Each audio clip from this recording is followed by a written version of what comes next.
साधु और वेश्या। एक बहुत ही पहुंचे हुए अति वृद्ध साधु थे। वे एक जगह नहीं रुकते थे, जहां मन किया वहीं धुनी लगा ली।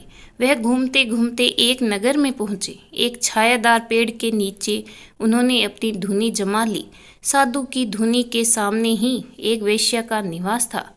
उसके घर में लोगों का आना जाना लगा रहता था। साधु को पता नहीं क्या सूझी। जब वेश्या के घर में कोई पुरुष जाता तब वह एक छोटा पत्थर अपनी धुनी के बगल में रख देते।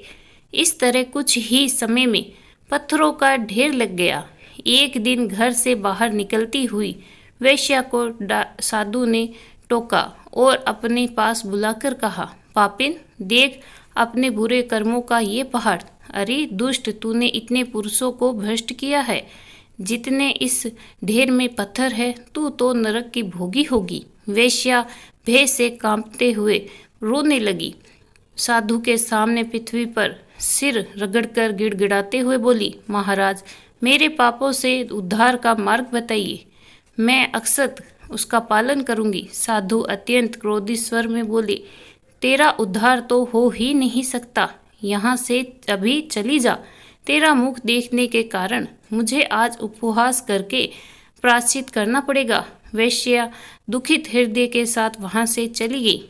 अब दिन प्रतिदिन उसे अपने बुरे कर्मों का पश्चाताप हो रहा था। वह निरंतर प्रार्थना कर रही थी कि उसके पापों के लिए उस ईश्वर उसे क्षमा करे।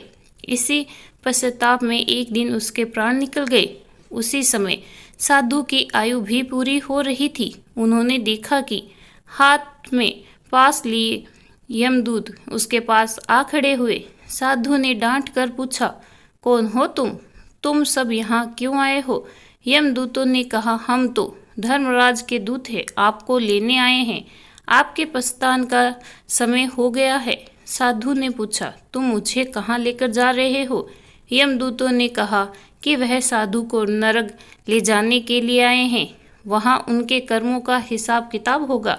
साधु ने दूतों से कहा, तुमसे शायद बड़ी भूल हुई है। मैं तो बचपन से ही ईश्वर भक्ति में लीन हूँ तथा मुझ द्वारा गलती से भी कोई बुरा कर्म नहीं हुआ है। विचार करो, हो सकता है पड़ोस में रहने वाली वेश्या को लेने तुम्हें भेजा होगा।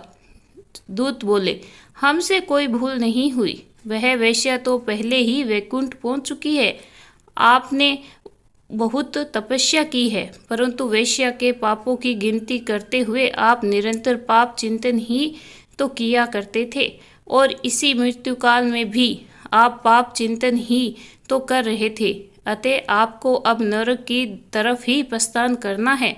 आपके पाप पुण्यों का निराकरण यमराज करेंगे। साधु के वश की अब बात नहीं थी।